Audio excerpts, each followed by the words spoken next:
Hey, Hoot here, and I'm out here at the camp, nearby the camp, place in the Gallatin National Forest where I like to come to and sit and ruminate a little.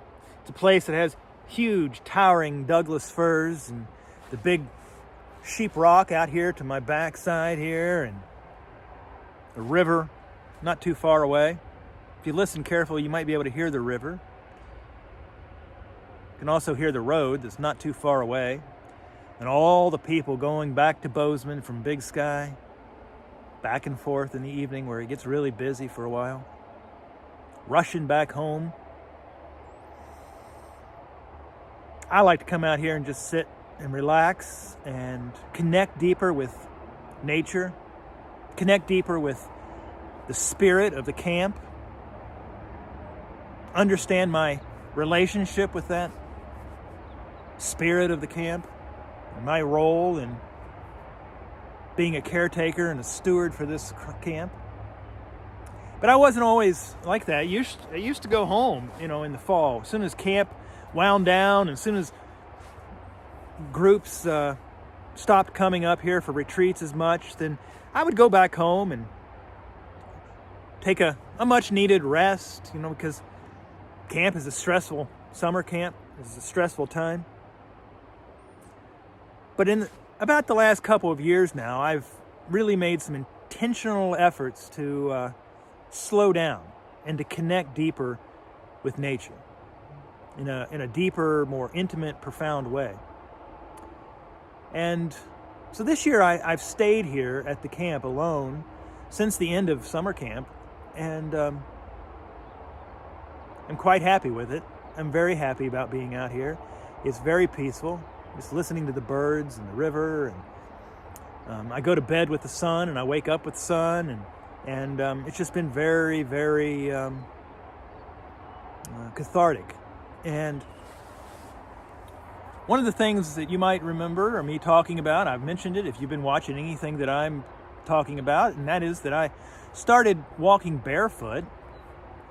And I started doing this a couple years ago at grounding, but this year I stepped it up, and for the last 6 to 8 months now, I've been walking 24/7, pretty much, barefoot, for the most part. It's starting to wind down now, as we just had 22 or 23 inches of snow last week, and it's now starting to melt away. It's a little more autumn-like now. So I'm not able to walk barefoot quite as much now. But one of the things, there were a number of reasons why I started doing it, but one of the things that kept me doing it, and I think became the number one reason that I am doing, and it wasn't even on my radar at first, and that was to slow down. That was to connect deeper with nature and the earth, and to slow down. And the more I did that, walking around here all over camp every day, barefoot, the more profound changes in my brain started happening. And it forced me to look where I was going, forced me to pay attention to the world around me, to be very cautious about where I placed my foot. We're not far from a little area where I would talk to kids every day, and I tell stories, and we talk about nature, connectiveness, and God and our spiritual path. And it was a little bit of Hoot's time in the woods. And kids would sit there on the ground and they would play with sticks and they'd make little structures and stuff. But one of the things, I don't know why they did this, unless they just hate me, but they would take these little sticks and they would break them up and they would stick them in the ground. And I would have all these little sticks sticking up all over the place where I would walk. And then they would leave and I would walk it around, and things would jab me in the foot. And these little spikes all over the place that they had left behind. And I'd have to knock them over so that I wouldn't step on them. But it would... And at first I was like, oh, these things, I stepped on this thing and it poked me in the foot. I still have 2 scars where they're still trying to heal because it has actually jabbed me in the foot. But then I started really liking it and understanding that what it was doing was slowing me down and making me, putting me in a place where I could pay attention to the world around me in a better way. I have a big bowl full of flint and chert that had been napped by Native Americans, and some arrowheads as well. But pieces that I'd found all over this camp that I'd been walking around this camp for 15 years and never seen. And so that slowing down opened up a whole new world of things around me that I would have missed if I'd still been in my fast-paced world.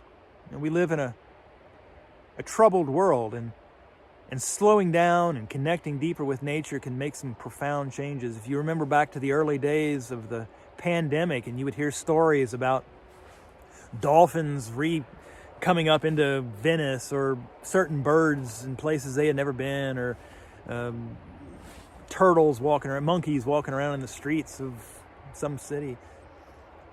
All these different kinds of things. And that resetting, slowing down can reset so many things, and it has with me. And this fall, I haven't rushed to go fish, or I haven't rushed to get anything that I thought I needed. I've just stayed put and enjoyed the sound of the birds, the smell of the fresh air, the snow, the rain on my tin roof, the darkness at night, the Milky Way, these beautiful, incredible trees and the mountain and all the things around me, and how I relate with that. You know, around camp we have tons and tons of these. I don't know if you can see them, but these are snail shells. Snail shells. Yeah, little snail shells. A beautiful spiral on them. And we have thousands and thousands of these, and kids find them all over camp.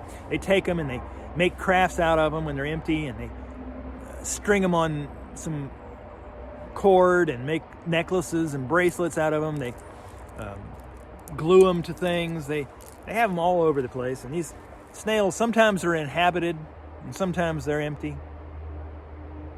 Makes me think about the wisdom the snail has in his slow crawl, in his slow pace, in his slow, purposeful journeys that he takes. I feel like we should spend more time being like a snail and living in the present moment, enjoying what we have, the world around us, the things that are the most important, and connecting deeper with nature. Which means you should learn a string figure. Here's a string figure that I like to teach kids. It's one of the very first ones I teach kids because actually the first one I teach kids is this, and that's a smile, reminding us that it's not that important, and it should be fun, and it shouldn't be frustrating. But I do opening A, and then I drop my little fingers, and then I spin this around there a couple times, 3, 4 times, maybe 5. Put my fingers together like this, take the right side, drop it onto the left side, point my fingers away, and then grab this side with this hand and this side with this hand, and pull them like this, and you've got yourself a little snail. A little snail. So next time you're having a hard time breathing, and you're worried, and you're panicked, and you're living in your sympathetic nervous system, take a breath, get outside, think about a snail. Be the snail. Be the snail, Finn. Be the snail.